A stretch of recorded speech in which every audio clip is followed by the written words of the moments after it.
Hello, Padres fans, and welcome back to another video. Brandon and I are here to deliver some not so great news that you've probably read, heard about, through the grapevine.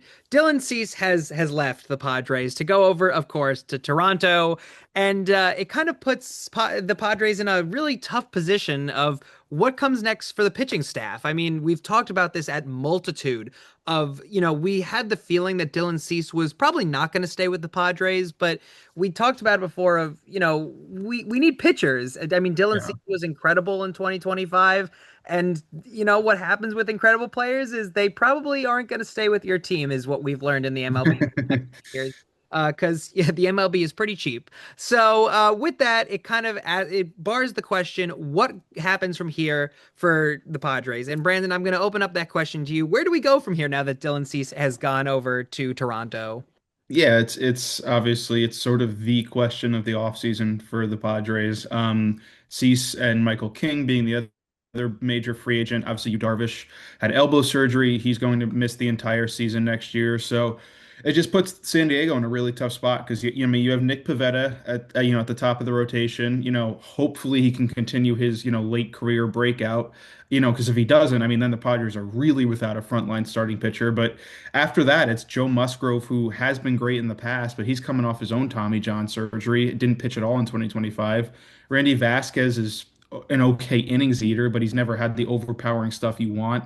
JP Sears and Kyle Hart are again, those are like back end depth kind of guys. There's just not a lot of, there's no depth here. There's not a lot of like elite talent here anymore.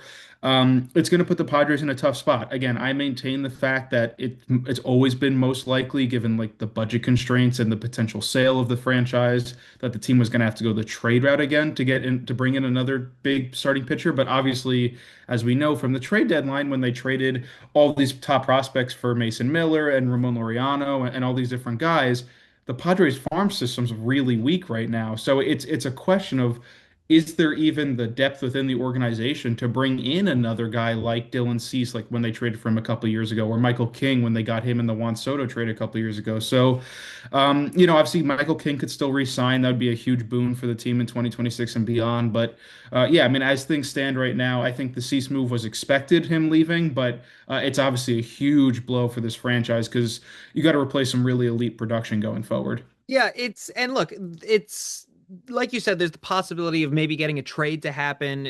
There's the winter meetings coming up, and there's always Mhm. the deadline there. And there's so many free agents still on the market. The first name that comes to mind, it's one that I'm just thinking like Ranger Suarez off the top of my head. Probably someone that maybe the Padres wouldn't immediately think of, but after now losing Dylan Cease and the possibility, it's like a coin flip if Michael King is going to get re-signed. Ranger Mhm. Suarez isn't the worst person to get on your team at this point. But Sure. again, I think no matter how you slice it, losing somebody like Dylan Cease is a huge blow to the team. Yeah, no, it's and again, it's obviously Cease's production wasn't elite, in terms of the raw results.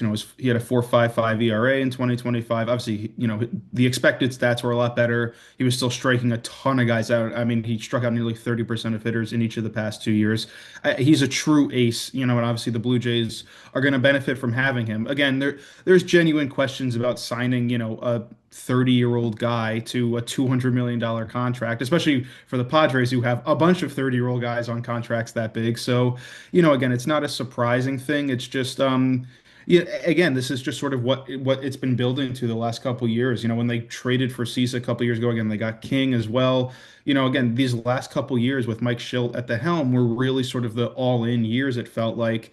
And now the team's going to have to piece together a really good rotation, without some of their better pitchers. Again, it helps the fact that the bullpen is still going to be super elite. Mason Miller looks like he'll be the closer. Obviously, Adrian Morejon's a great reliever. Jason Adam, if he's healthy, is a great reliever. There's a lot of depth there. Maybe one of those guys could come to the starting rotation themselves. Obviously, the Padres had success with converting relievers with Michael King, but yeah, I mean, it's just really.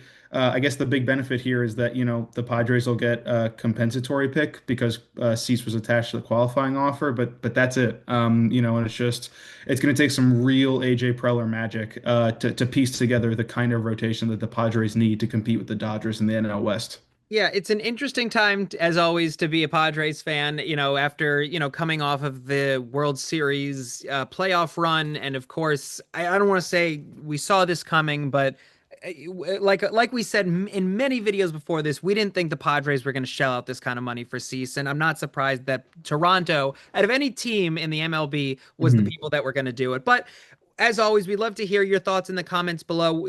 Are you upset that Dylan Cease has left the team for Toronto? Are you happy that he's gone? Who do you think is going to be the next starting pitcher that we end up picking up? We would love to hear your thoughts in the comment section below, and as always, we'll be responding to every single one of your comments.